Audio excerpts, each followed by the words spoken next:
آج ہم آپ کو جو واقعہ سنانے جا رہے ہیں نا، وہ ایک ایسا معجزہ ہے، بلکہ شاید یہ سوال بھی بن سکتا ہے، لیکن چونکہ ابھی میں نے واقعہ سنانا ہے تو جواب مل جائے گا کہ وہ کون سا معجزہ ہے حضرت ابراہیم کا جو ہم آج بھی اپنی آنکھوں سے دیکھ سکتے ہیں۔ یہ وہ پتھر ہے، ٹھیک ہے، آج اس کے بارے میں ہم نے سننا ہے۔ قرآن میں اس مبارک پتھر کا ذکر ہے۔ آپ نے دیکھا ہوگا لفٹیں ہوتی ہیں نا، اوپر لے جاتی ہیں، نیچے لے آتی ہیں، اور جب بلڈنگ وغیرہ بنتی ہے تو آپ نے دیکھا ہوگا کرین ہوتی ہے، پتھر لے کر اوپر جانا ہو تو کرین رکھتی ہے، ٹھیک ہے۔ لفٹیں بھی بلڈنگ میں لگائی جاتی ہیں جس میں وہ سیمنٹ وغیرہ ڈالتے ہیں، پھر وہ سیمنٹ اوپر جاتی ہے، پھر وہ اس فلور پہ جا کے سیمنٹ گرایا جاتا ہے۔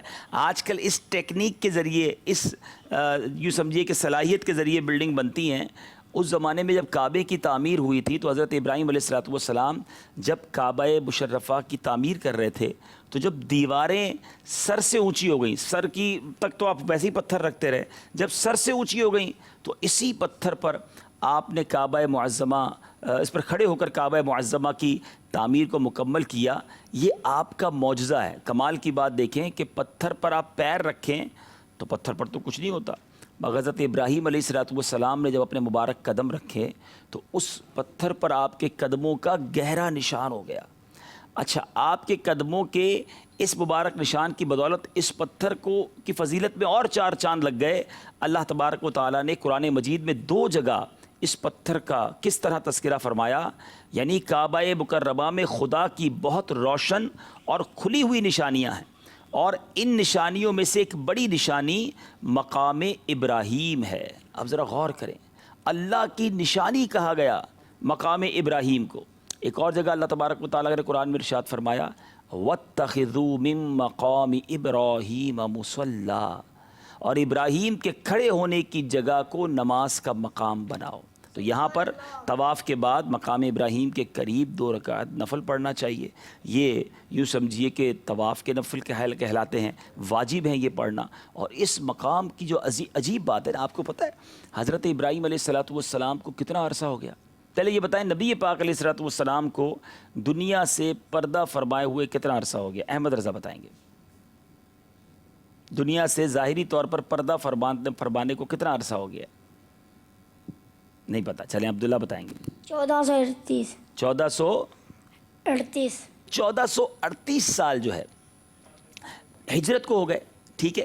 تو اب 1438 کو نبی پاک نے جب دنیا سے پردہ فرمایا نا، تو مدینہ شریف میں 10 سال پیارے آقا نے گزارے۔ اب ذرا غور سے سوال سنیے گا، بلکہ ایک کام کرتے ہیں، بیرون ملک والوں سوال کرتے ہیں کہ 1438 سال ہو گئے ہجرت کو، تو بتائیے نبی پاک علیہ السلام کے دنیا سے پردہ فرمانے کو، مزار شریف میں جانے کو کتنا عرصہ ہو گیا ہے؟ چلے مائک لے کر جائیں، اب دیکھتے ہیں کہ یہ کیسے حساب نکالتے ہیں۔ ہاں، حساب لگائیں اور کیسے جواب دیتے ہیں۔ 1438 سنہ ہجری ہے، تو سرکار دو عالم صلی اللہ تعالیٰ علیہ وسلم کو اپنے مزار میں تشریف لے گئے کتنے سال ہو گئے؟ حساب لگ چکا میرا خیال۔ چلے جناب جی۔ السلام علیکم ورحمۃ اللہ۔ وعلیکم السلام ورحمۃ اللہ وبرکاتہ۔ مدثر اتاری عمان سے حاضر ہوں۔ جی مدثر بھائی، آقا علیہ السلام کو دنیا سے ظاہری پردہ فرمائے کم و بیش 1428 سال ہو۔ جی، مدینہ منورہ کی جو حیات ہے میرے آقا کی مدنی زندگی، وہ 10 سال کی ہے، ٹھیک ہے۔ تو 1438 میں جب 10 نکالیں گے تو کیا بنے گا؟ 1428۔ جواب انہوں نے درست دے دیا ہے۔ تو اب میں جو بتانا چاہ رہا ہوں، نبی پاک کو دنیا سے تشریف لے جائے، دنیا ظاہری طور پہ گئے ہوئے 1428 سال ہو گئے۔ حضرت ابراہیم کو پتہ ہے کتنے سال ہو گئے؟ 4000 سال سے زیادہ وقت ہو چکا ہے، 4000 ایئرز۔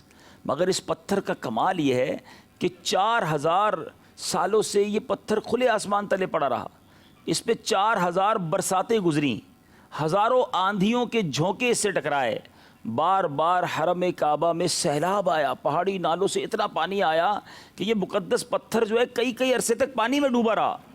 کروڑوں انسانوں نے اس پر ہاتھ پھیرا۔ اب یہ کچھ عرصہ پہلے اس کو باکس میں بند کر دیا گیا ہے، لیکن آج تک دھوپ میں رہا، آندھی میں رہا، بارش میں رہا، سیلابوں میں رہا، حضرت ابراہیم کے قدموں کے نشان آج بھی موجود ہیں، آج بھی دیکھے جا سکتے ہیں۔ یہ وہ معجزہ ہے جو ہم اپنی آنکھوں سے آج بھی دیکھ سکتے ہیں۔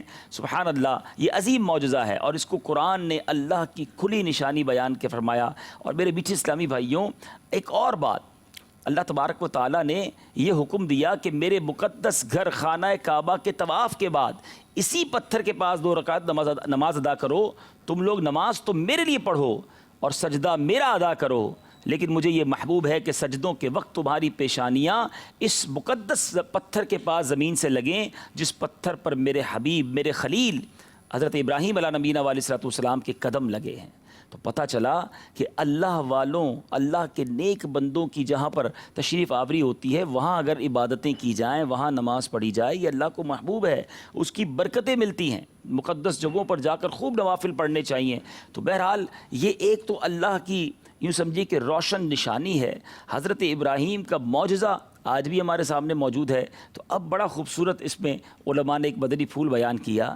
ابراہیم خلیل اللہ علیہ نبینا علیہ السلام کے قدم جہاں پر لگیں وہ قدم اللہ کی نشانی قرار پائے، وہ قدم مقدس مقام قرار پائے. وہاں جا کر نوافل پڑھنا یہ بہت بڑی سعادت سمجھا جائے.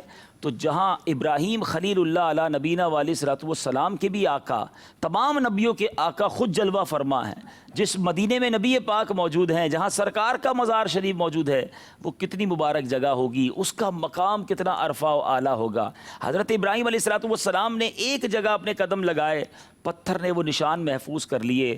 نبی پاک علیہ السلام کے قدم مبارک کئی جگہوں پر ایسے پتھر آج دنیا میں موجود ہیں جہاں میرے آقا نے قدم رکھے پتھر موم ہو گیا اور نبی پاک کے قدم کے نشان اس نے محفوظ کر لیے. کیا بات ہے ہمارے آقا علیہ السلام کی. بلکہ مجھے تو وہ مقام یاد آ گیا، مدینہ منورہ میں ایک مقام ایسا بھی ہے، اللہ کریم آپ کو اور مجھے بار بار مدینہ شریف جانے کی توفیق اور حاضری نصیب فرمائے، کہ جہاں نبی پاک کے مبارک اونٹنی جو تھی اس کے قدموں کے نشان بھی زمین پر پڑ چکے ہیں. زمین نبی پاک کی اونٹنی قصوہ کے قدموں کے نشان کو بھی محفوظ کر لیتی تھی، زمین اس کے لیے بھی بو جاتی تھی. تو کیا بات ہے حضرت ابراہیم علیہ السلام کی، کیا بات ہے مقام ابراہیم کی، اور کیا بات ہے ابراہیم علیہ السلام کے آقا، ہمارے آقا سرکار دو عالم صلی اللہ تعالیٰ علیہ وسلم کی. تو بہت ساری باتیں اس قرآنی جو آج ہم نے واقعہ سنا، مقام ابراہیم کی فضیلت سنی، ہمیں سیکھنے کو ملا کہ اللہ والے جہاں ہوں یا ان کی نشانیاں جہاں ہوں وہ بڑی مقدس جگہ ہو جاتی ہے اور اللہ کو بھی محبوب ہو جاتی ہے. تو ہمیں بھی پتہ چلے کہ کوئی چیز اللہ والوں سے نسبت والی ہے، صحابہ سے، اہل بیت سے، اولیاء سے اور انبیاء سے، یا نبی پاک علیہ السلام سے اس چیز کو نسبت حاصل ہو گئی ہے، ہمیں اس کا ادب بھی کرنا چاہیے، اس کے قریب جا کر دعا بھی مانگنی چاہیے. انشاءاللہ اللہ کی رحمت سے ہماری دعائیں قبول